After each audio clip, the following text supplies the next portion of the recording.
you all for joining us today. Today is your family planning program, Title 10 Grand Rounds. I'm Alex Herman. I'm a pharmacist with the University of New Mexico and one of the co-medical directors of this clinic. A few brief announcements before we get started. Due to the high number of people on today, we will not be doing introductions, but please chat in your name and location. If you have multiple people in the room with you, please chat in all of their names so we know everyone who is joining us today. Please keep yourselves muted during the entirety of the presentation. It is *6 to mute yourself if you're joining us by phone. And if you have any questions during the course of the presentation, please go ahead and chat them into the chat box. We will be keeping track of those during the presentation. And we will answer them at the end if time allows. If time does not allow, we'll collect all those questions and we will send them out as a Q&A in a Word document after the presentation. So there are several objectives for today's presentation, and I believe they are on the next slide. There we go. So today we'll be talking about various things, but the objectives are to become aware of the family planning program staff, their roles, and the plan for implementation of the federal rule for Title 10 services.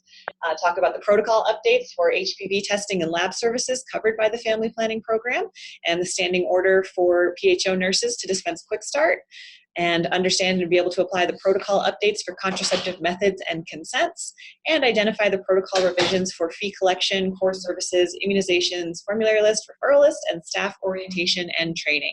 So again, due to the heavy agenda today, we will be saving questions for the end.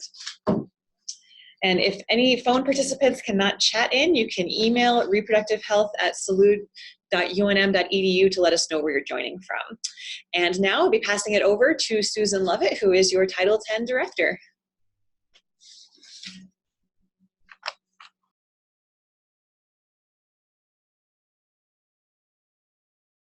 Hello, and thank you for joining us today.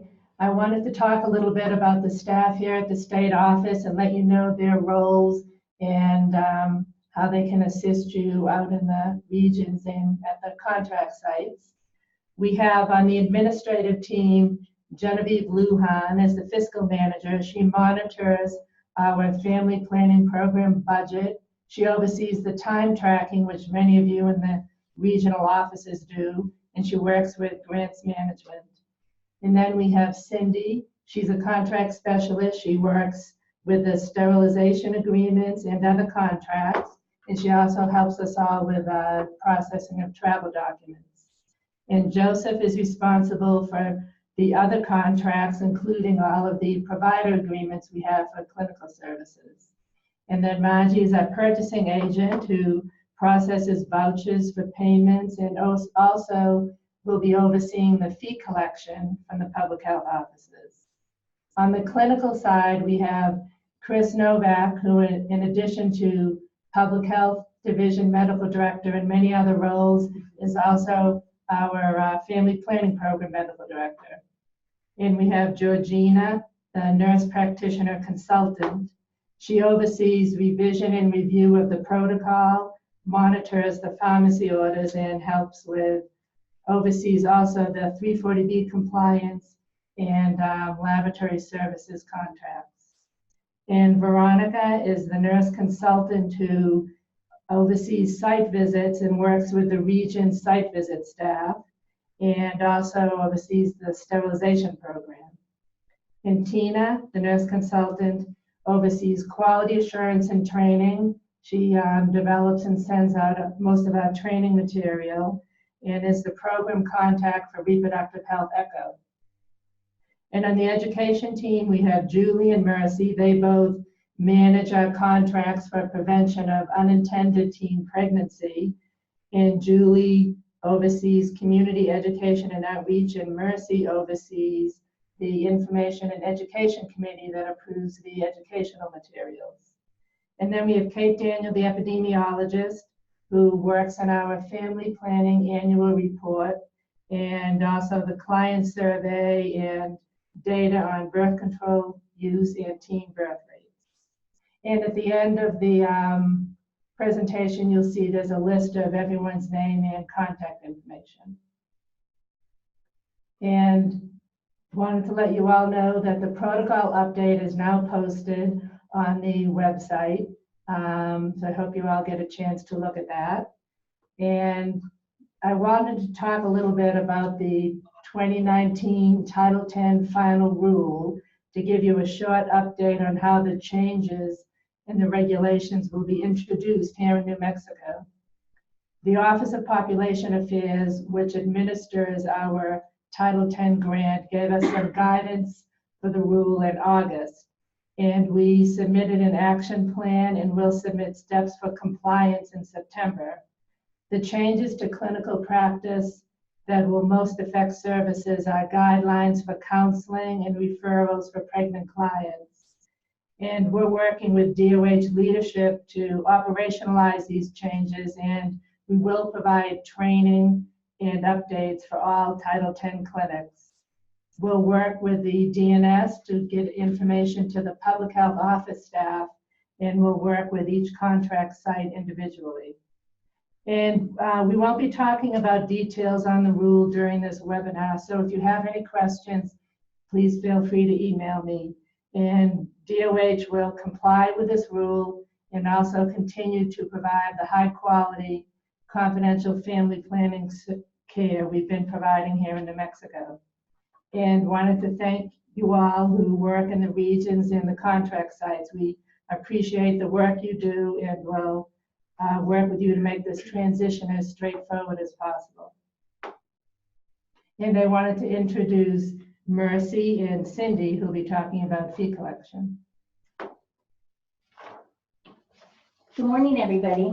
Just a few minor changes in the fee collection protocol, which are highlighted in yellow throughout Appendix B, and mostly consist of some terminology changes, such as changing age to date of birth and citing the correct NMAC rule reference.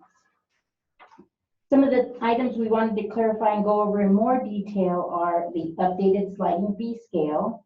So as many of you know, the federal government publishes the poverty guidelines around late January or February. When the poverty guidelines are published, the family planning creates the formula for inclusion into the PhD FAIRS application. A print version of the sliding fee scale in 10% increments is also created for distribution to the family planning program providers, both public health offices and contracted providers. The sliding fee scale can be found on page 13 of Appendix B. Work study. So we are now including work study and documenting that as household income. Examples of what to include as income can also be found on page 4 of Appendix B. Just remember also that if a student is a confidential client, meaning that he or she is seeking family planning services without parental involvement, then only the income available to the client with a total household number of 1 will be documented on the income worksheet and used to determine their percent pay. There cannot be 0 family members. If there are any questions or clarifications, you can also always contact the family planning program. So HIPAA consents for public health offices must be completed annually per the FAIR training that was conducted across the state in early 2018. The recorded training is posted on the FAIR tab of the PhD intranet. And our site visit nurse will be reviewing these when she does her chart audits. If you have any questions about the HIPAA acknowledgement, you can contact anybody on the FAIR team. Next. The hardship process. So hardships are temporary situations in which a client or a patient is experiencing problems that are out of their control. So these can include things like illness, fire, theft, job loss. And when we talk about job loss, we're talking about like a furlough. Any other situations that can cause the client or patient to have a temporary loss of income, or they are experiencing a difficulty meeting their monthly or financial obligations because of an unforeseen event. However, a client or patient who wants to have an IUD or a Nexplanon or a sterilization procedure performed does not constitute a hardship.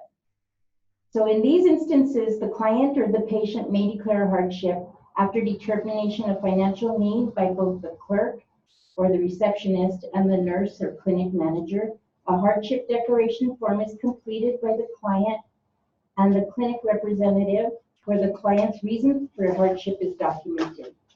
The clinic may waive fees for that visit date only, and the hardship declaration form can be found on pages 14 and 15 of Appendix B. So what happens once the hardship is approved? Well, the client completes a new income worksheet for that visit only. Both the hardship form and the income worksheet for the hardship must be scanned into the client or the patient's chart. The clinic should revert back to the client's percent pay from his or her most recent income worksheet until that income worksheet has expired. And if the client or the patient's situation becomes a permanent situation, then the income worksheet on file should be expired and a new income worksheet should be obtained for another year. Remember, a client or a patient is able to declare hardship as many times as necessary. Okay, Cindy? this is Cindy. On this slide is the deposit slips and bank transaction receipts of the Public Health Office. This was discussed at last year's protocol update, but as a reminder, both the bank deposit slip from the Public Health Office and the bank transaction receipts must be attached to the copy of deposits sheet for the monthly report. Marjorie Hill will be taking over the fee collection monthly reports. Her email address is on the slide. Remember, they are due to the Family Planning Office no later than the 5th of the following month and must be sent in a secure email to her. A report must be submitted to the Family Planning Program even if your client did not see any, even if your clinic did not see any percent pay clients that month. So please send your reports even if you did not collect any fees. And next to speak is our medical director, Dr. Novak. Hi there. So a couple of new things for the protocol. HPV testing, which isn't quite new for us, but, and this is really for the health offices, the provider agreement sites. We'll have contract amendments that will address this, but this will give the provider agreement sites a taste. But for the health offices, just as a quick refresher, as everybody probably well understands now, nearly all cases of cervical cancer are caused by infection with high-risk human papillomavirus. So, and it can cause other cancers as well, anal cancer, vaginal cancer, oropharyngeal cancers, and some penile cancers. So nice, we have a vaccine for it. But we still do have cervical cancer screening. And there's really three main approaches. And there's some, debate, and it varies a little bit. But basically, options are HPV testing, or testing for the virus itself.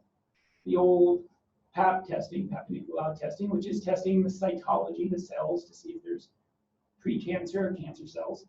And then you can use a combination, or HPV PAP together, which we call co-testing. And there's a little distinction between doing both, or what we call reflex testing, where you might do the PAP test and then you only do the HPV if there's no normal PAP. And so there's costs associated with these tests, and we're going to talk a little bit about how we want to move forward. So next slide. Or not. Aha. A little technical difficulty.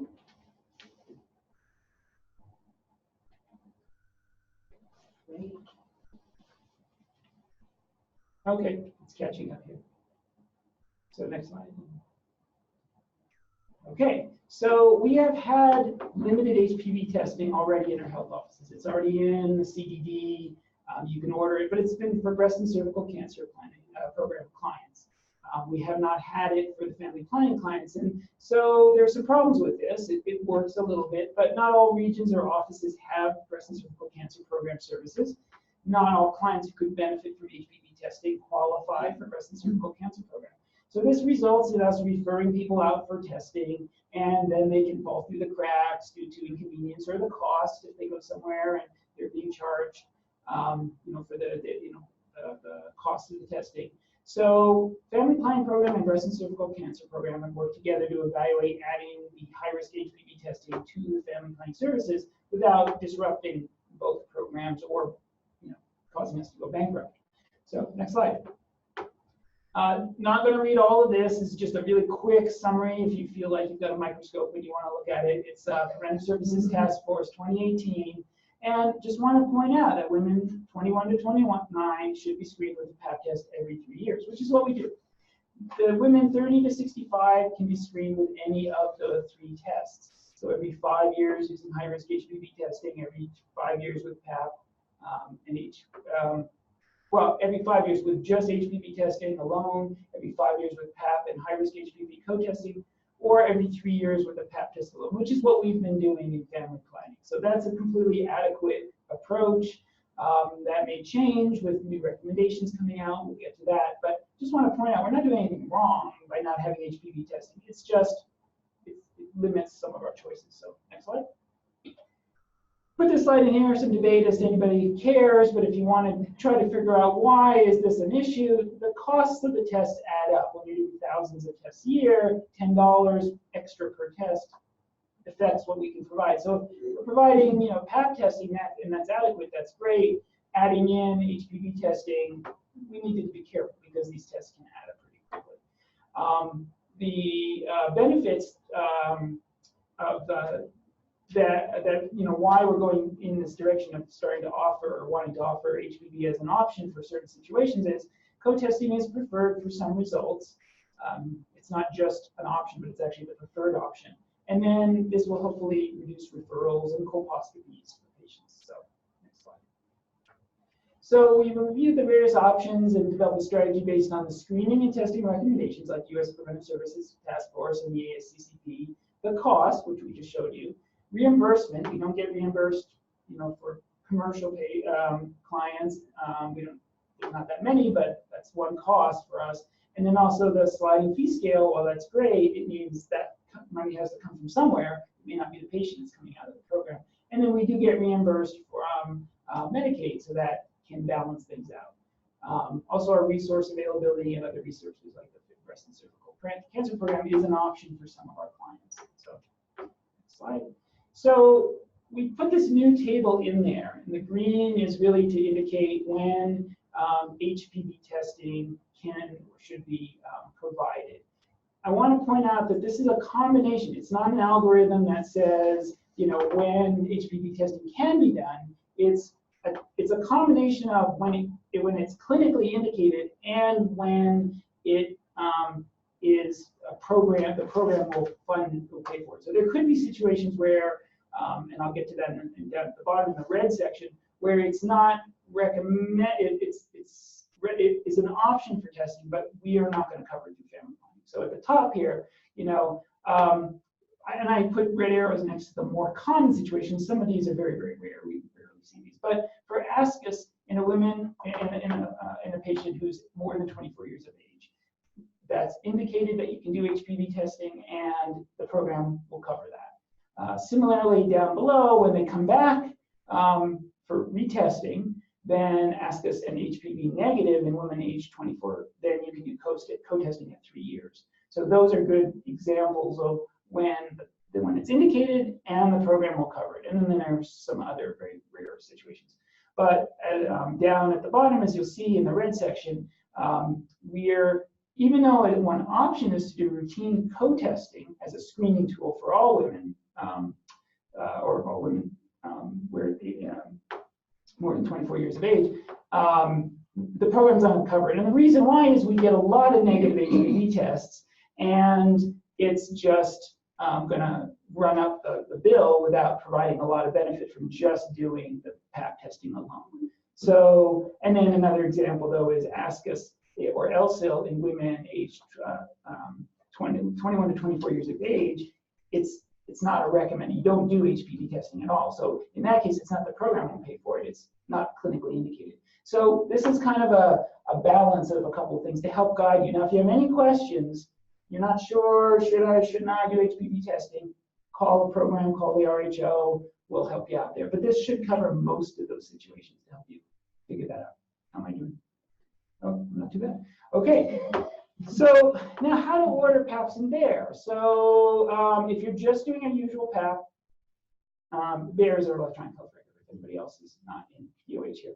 So PAPs, you just order normally if you're just doing a regular PAP.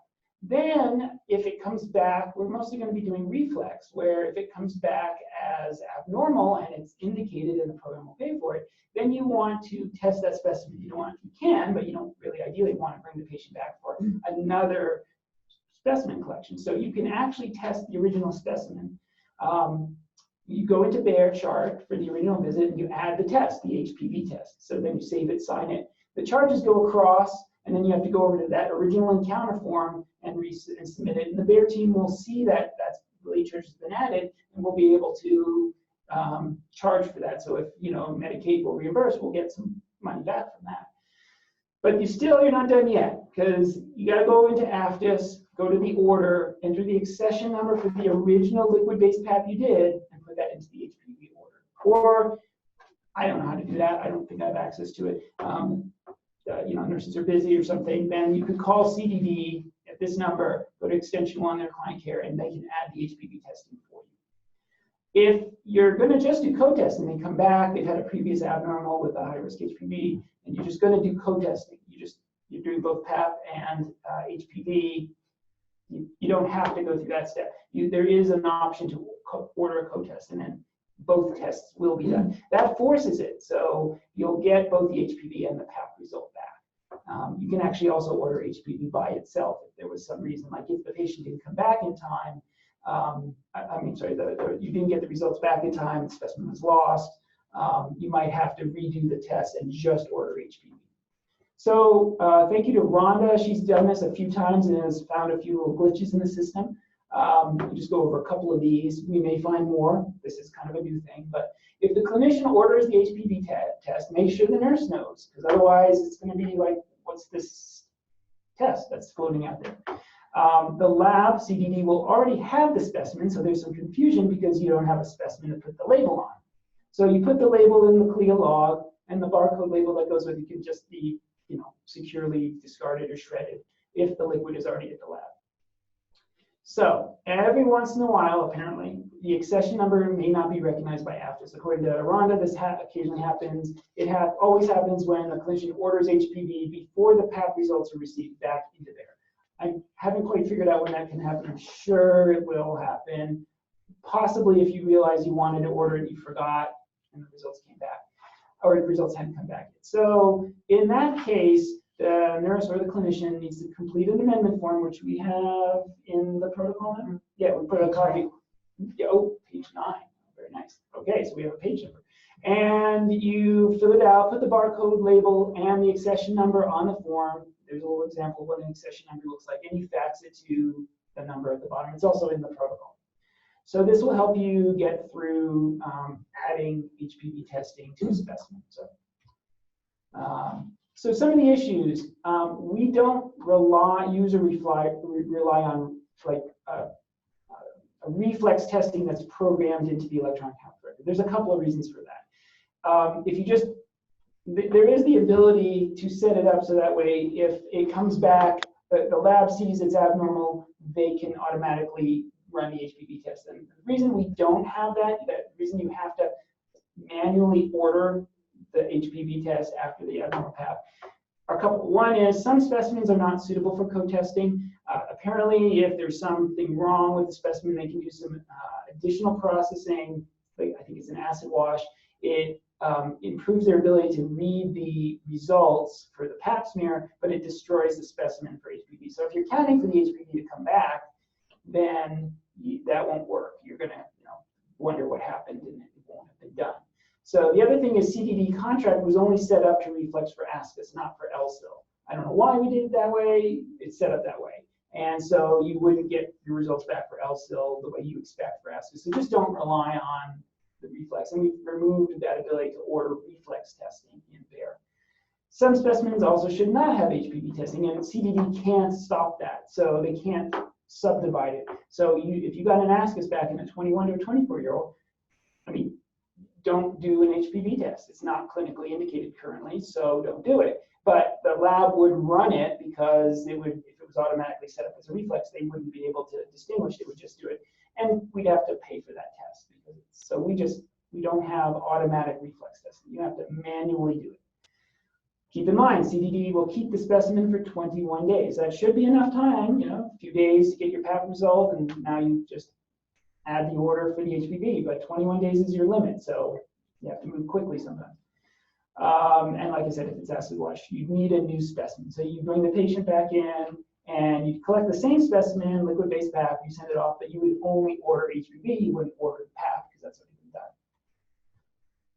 So what about BCC, the breast and cervical cancer program? It's still an option for eligible patients if you're uninsured or underinsured, greater than 21 years of age, and especially if you're not family planning program eligible, like you're postmenopausal or post-sterilization, or you suspect cancer and they're eligible, get them in the program.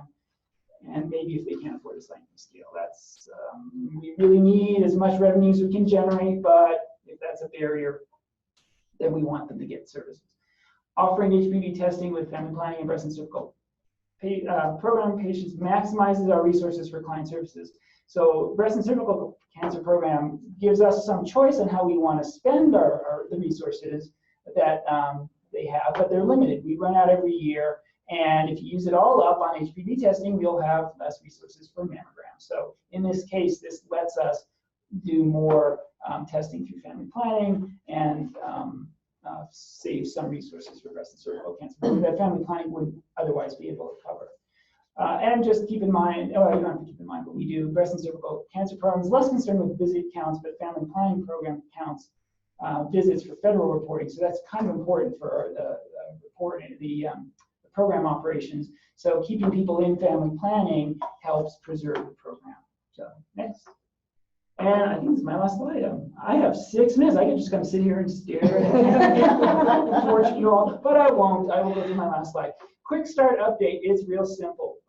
We just talked about it, thought it over, and said, we used to use 3 years, or up until after today, 3 years as our new patient, and set that as the standard for when you could consider quick starting them if they came back. We talked it over, and it's quick starts are very safe and a good opportunity to get people going. So we've decreased the minimal interval to a year.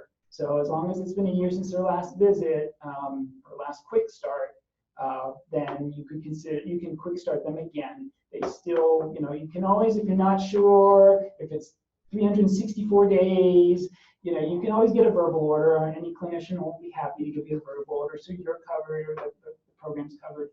And though keep in mind, again, clients should be scheduled for a clinician visit at the earliest available time to make sure they get all the other services, and we follow the rules around prescribing. So I think that covers it for me. And Dr. Singh, if you would.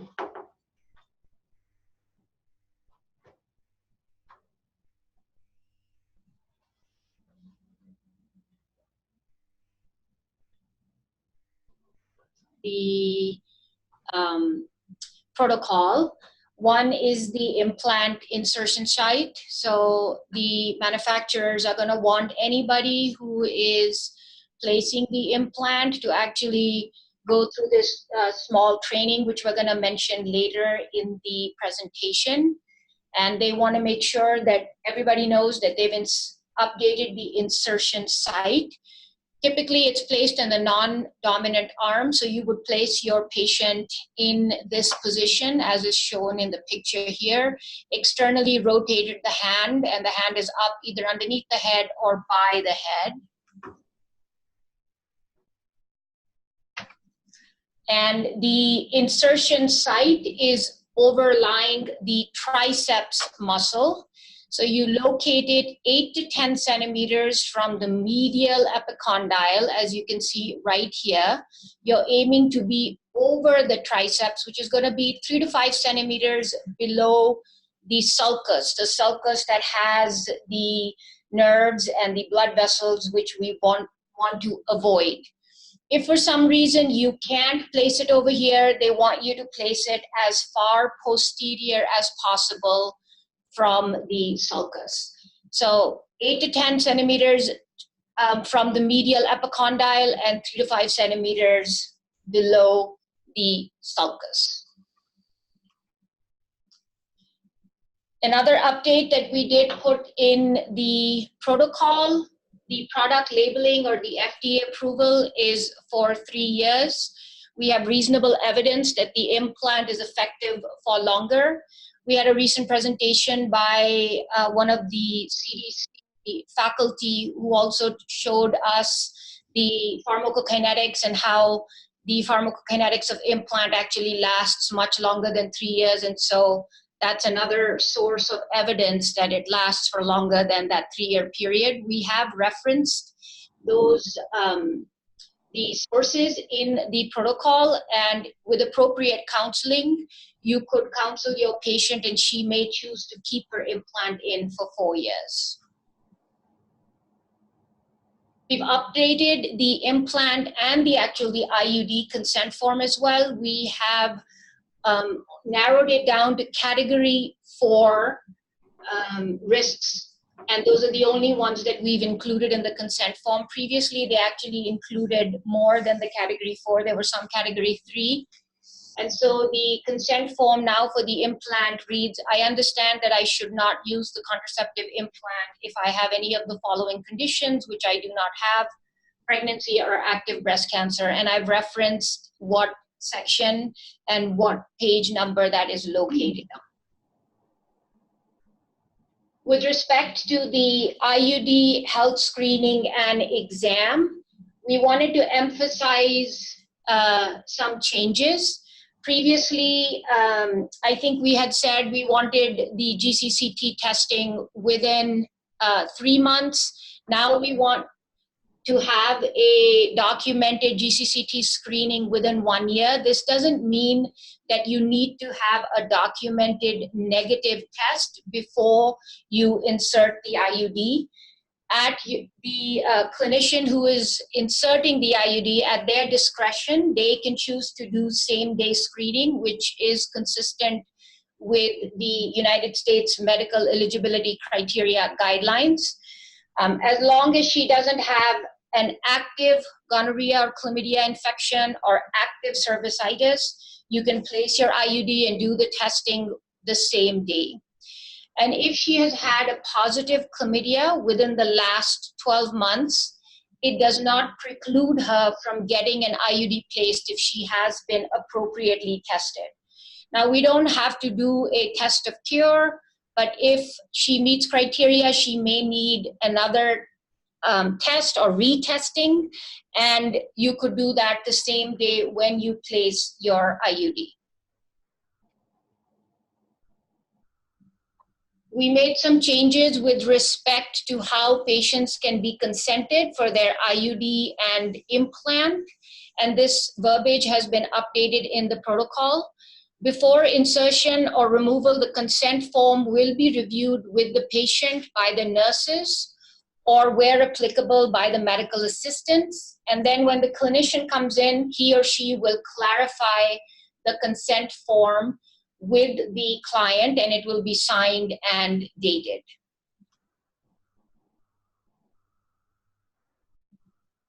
For the levonorgestrel IUD and the Paragard IUD, again, we have clarified in the consent form what the category 4 criteria are.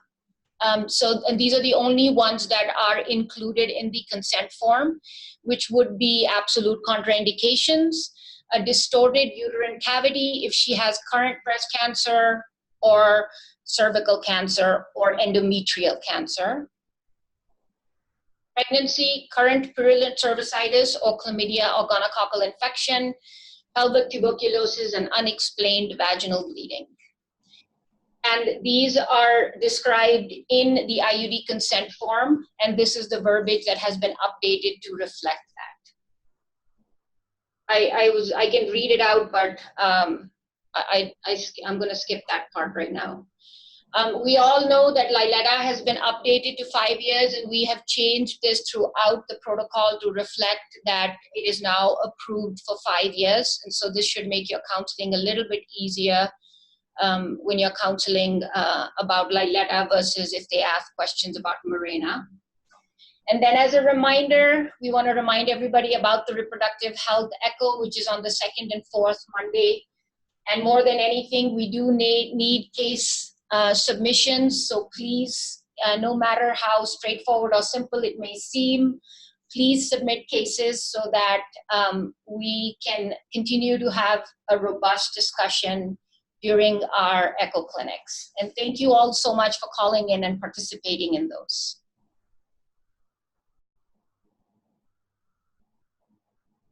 Good afternoon. I'm Georgina Gomez-Lieberman, and today I'm going to be talking about new changes that are now on the protocol for services, special populations, immunizations, and our formulary list. Once again, we're having a little technical difficulties. Go back one. In 2019, OPA outlined that each project should offer, as a part of the core family planning services, instructions in fertility awareness-based methods that include staff who are specifically trained in providing instructions in these methods. This method was also known as natural family planning. Later in this presentation, Tina Sanchez will be talking about training for the FABM. Services centered around preconception health and treating pregnancy, which should include screening for substance use disorders and referral when appropriate to help reduce adverse pregnancy outcomes and improve the individual's reproductive health. Title X project also includes other reproductive health and related preventative health services that are considered beneficial to reproductive health, such as the provision of HIV pre-exposure prophylaxis, also known as PrEP. Services that are also included but are not considered new are HPV vaccine, breast and cervical cancer screening, such as those that Dr. Novak just spoke about, screening for obesity, smoking, drug and alcohol use, mental health, and intimate partner violence. And you will hear these topics discussed on the Project ECHO. The next, section 5 is some of the new changes made to the protocol for special populations. Section 5 was reviewed and added minor or minor age in place of teen. And it was approved by the Office of General Counsel. For example, Section 5.1.2 now reads, federal law requires that Title X funded services be available to all minor age clients, regardless of their age, without the need for parental consent. This regulation supersedes any state law to the contrary. Minors of any age may consent to family planning services when those services are funded in full or in part by Title X monies. The next change in our protocol is immunizations. We now have a reference to the immunization protocol, and you can review the immunization protocol for any questions that you have regarding vaccines. And this came about because we were having questions in regards to HPV, hepatitis A, and the hepatitis B vaccines. Next is our formulary changes. We have two classes of drugs that are changing, the class 4 and the class 6. For the class 4 drugs, the pharmacy warehouse is currently issuing Mononisa, but the manufacturer is discontinuing this drug. Replacements will be either with Mili or Femnor. For the class 6 drugs, the pharmacy warehouse is currently issuing Trilo-Esterella, and Trilo-Esterella will be replaced with the alternative Trilo-Marisa, and you should be seeing this change shortly. Thank you, Dr. Singh, for her update with the Nexplanon insertion site update. Providers that were trained prior to October 15th, 2018 will need to have the manufacturer's training update. And the reasoning per the Merck website is that there have been post-marketing reports of implants located within the vessels of the arm and the pulmonary artery, which may be related to either deep insertion sites or intravascular insertions. The Merck training will address the reasoning behind these updates, and if a provider providers must have training certificate on file to be eligible to order next month per the manufacturer's directive. Providers that are new or perhaps they have an older certificate that need updating may request Next Month training at www.nextmonthtraining.com. And now to introduce our next speaker, our nurse consultant, Veronica Trujillo. Hello, everyone. So I'm just going to go over the sterilization consents and some changes to Appendix F. The sterilization consent form has been renewed and is good until April of 2022. It can be found on the OPA website by clicking on the Pregnancy Prevention tab and scrolling down to related publications. When you're completing the form, please make sure that you're not using any abbreviations such as BTL. You want to spell out the entire word bilateral tubal ligation. Also, race and ethnicity must be completed on the form and checked as well. This is required for our federal reporting. If the client does not want to answer the question, please make sure that you write that in client refused to answer on the form. The current sterilization request form can be found on the family planning website under menu. Click on providers and scroll down the page to forms. Make sure that sections 1 through 11 are completed before submitting to the family planning program, including the priority justification line in section 8. Also make sure that the justification that you put on section 8 matches the documentation that you have in the medical record. Once completed, both the sterilization request and the consent form must be scanned into BEAR. The priority ratings can also be found in section 2 of the protocol. Priority A can be used for both male and female clients, while priority B is only for the use of male clients seeking sterilization. Again, please make sure that the priority justification written on section 8 on the request form also matches and is clearly documented in the patient medical record. In Appendix F is where you're going to find a list of contracted providers for tubal ligations and vasectomies. This list has not changed. However, we did update the infertility workups cost.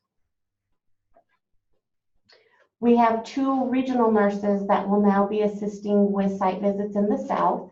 We have Rebecca Trujillo, who will be performing site visits in the Southeast region, and Veronica Salazar, who will be doing site visits in the Southwest region.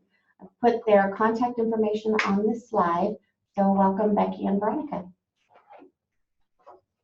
And next up will be Tina Sanchez. Thank you. I'll be speaking about Appendix D, Staff Training and Orientation. The Office of Population Affairs, or OPA, key issues include that the project or family planning program has to provide meaningful information about fertility awareness-based methods, or FABMs. The program must offer access and training specific to these methods, communicate the growing body of information for a variety of FABMs, along with providing tools for sites to use in client education about these methods. The program should also provide tools necessary for substance abuse disorder screening and family planning services. The current protocol includes information about a variety of FABMs now. However, new trainings and resources have been added in the protocol to enhance our implementation for these OPA requirements. The update includes the addition of a mandatory training on a fertility awareness-based method for licensed professionals only for both public health offices and provider agreement sites. There are 2 courses to choose from. One is on the standard-based method, or SDM, the counseling module, and one is understanding and counseling potential users on FABMs for pregnancy prevention. Only one of the 2 courses is required. The course you choose to take shall be completed within 90 days of hire or delivering Title X services. For existing licensed professional staff, completion of this course is required 90 days from this protocol update, which would be November 25th, 2019. A certificate of completion shall be on file at the site and readily available upon request by the Family Planning Program. Again, this requirement applies to both public health office and provider agreement sites.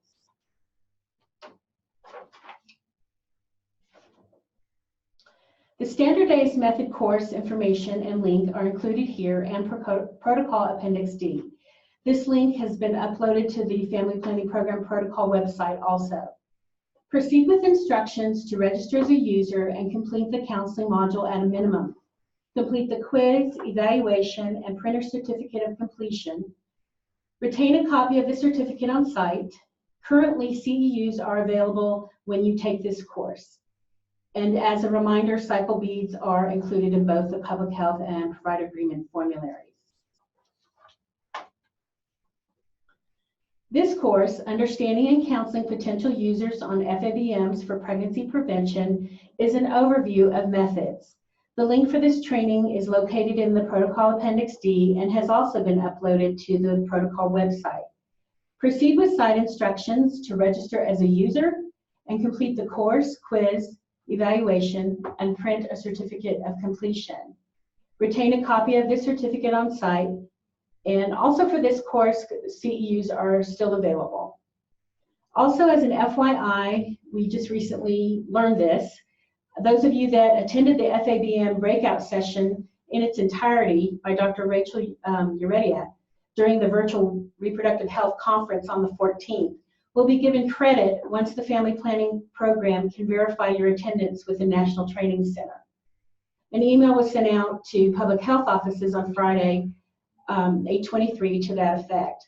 For PA sites, any of you that attended the FABM breakout session can email me so that I can then verify your attendance with the National Training Center.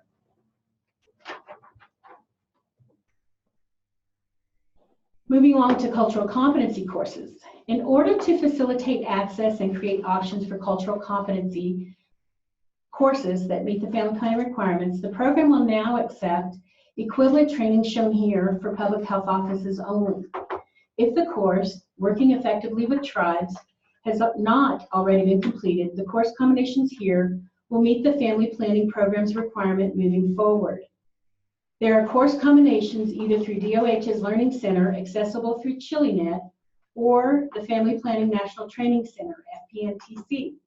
Through the DOH Learning Center, both culturally and linguistically appropriate services, Class 1, and critical concepts and cultural competence, Class 2, must be completed to meet the requirement.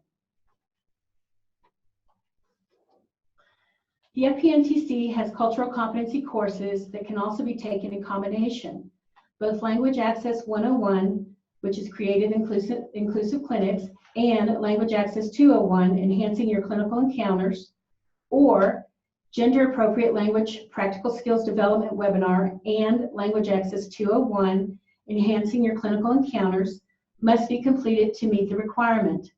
If you have not already met the cultural competency requirement for the Family Planning Program, please complete the equivalent course or courses you choose by November 25th, 2019, again, 90 days from this webinar. Following the site instructions, complete the course or courses and generate a certificate of completion to be retained in site files. For courses through FPNTC, you will also need to be a registered user of the site to generate a certificate of completion. And lastly, for cultural competency, the Family Planning Program will now consider a cultural competency course for review and acceptance on a case-by-case basis.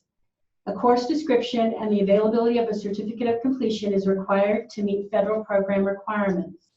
Please submit to me at the email provided. Remember that a mandatory training on cultural competency is currently required only once for the program. This training table is for public health office sites only. Continue to follow DOH PhD policies for work safety and civil rights courses to meet family planning requirements. For provider agreement sites, keep in mind all the Title X requirements also still apply.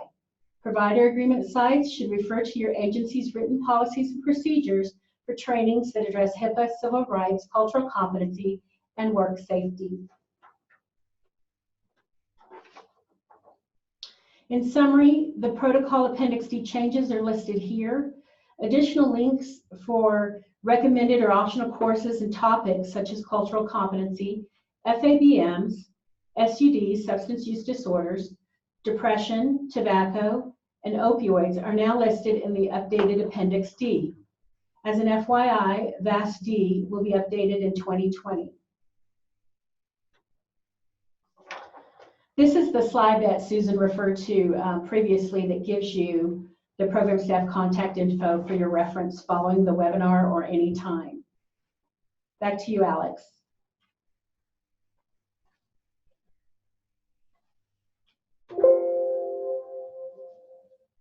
Very much.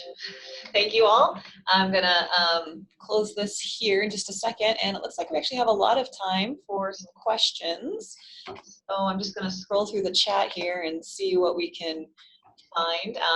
I'm just gonna go with this one because it's the first one I see, and I'll scroll back for some new ones. But Robert Bennon has a question about offering natural family planning. What is the Title X guidance when seeing adolescents, since the typical youth failure rate is so high in that population? So I was reading one. Do you want to take it? Do you want me to say it? Well, I don't know. Do you want me to take a crack at it? Sure. Okay. Well, I mean, we provide non-directive counseling, so something like off the rails here. So, you know, we offer all of the options to the patients, and I mean, we tend to talk about effectiveness, and that is one measure that's really important. Cultural acceptability, side effects, things like that, maybe others. So I guess if I was seeing a patient and they were really interested, we could talk about trying to make it as effective as possible using the beads, but there's also now a lot of phone apps that are very nice. They offer a lot of different features in terms of, you know, alarms and things like that. And they're much more intuitive maybe than beads are in some ways. But, you know, certainly, especially like you say, with adolescents, if it's used perfectly, it works, but it's not often used perfectly. And especially since teens often have irregular periods, it makes it hard for the fertility-based awareness methods to work really effectively. So I guess if that's what they wanted to use, but I would tend to reinforce the idea that there's more effective methods typically. I don't know if maybe Ramit or... Oh, I just wanted to mention with shared decision-making, talking about methods, if the adolescent isn't interested in natural family planning, then, you know. Oh, if they're not interested, I would move right along. But Right. if they are interested, then talk about pros and cons and how it might fit in with your lifestyle. I can add to that. I think so. Chris made a good point that if the patient does not have regular menstrual cycles, that's going to make it really hard. It takes a while for that hypothalamic pituitary axis to mature in adolescence, and to counsel them that if you don't even know when your cycle is going to be, this may not be optimal for you. We don't have a lot of data on the effectiveness in the adolescent population. I'm fairly certain of that. I think even when it has been studied, because the manner in which it is practiced is so different, you can't often combine the data from these studies and actually produce a reasonable meta-analysis. We know from the oral contraceptive data that came out of the St. Louis study that it was 20 times more likely to fail in adolescents compared to adults. So I would possibly use that as a reference and say, you know, it is harder for young people to even take a pill every day at the same time. And we have found that the failure rates are higher in young people for even birth control pills compared to other methods. And so I suspect that the failure rate is going to be higher in young people compared to adult women. And here are other forms that are more effective and may serve you better. I think we have a comment from Shri Gomez about this topic. You know, if the patient's really determined that this is what they want to do, she says, I encourage use of apps on their phones. There's a lot of apps that can help with natural family planning. And there actually is an app that's actually FDA approved. I don't think for adolescents, but it is FDA approved to assist with natural family planning as well. So there's that comment. Do you want to do this question next? Yeah, sure. So the question is about purulent cervicitis as a contraindication to IUD placement, and any ideas in cases where GCCT are negative and infection persists despite trying azithro and then a course of doxycycline in patients who are abstaining and not reinfected. That's a really good point. And I would say if you have a negative gonorrhea and chlamydia test, you've treated them and they have no signs or symptoms of PID, then I would think it would be reasonable to place an IUD in those patients. But I am assuming that in the question that you asked, these patients do not have PID.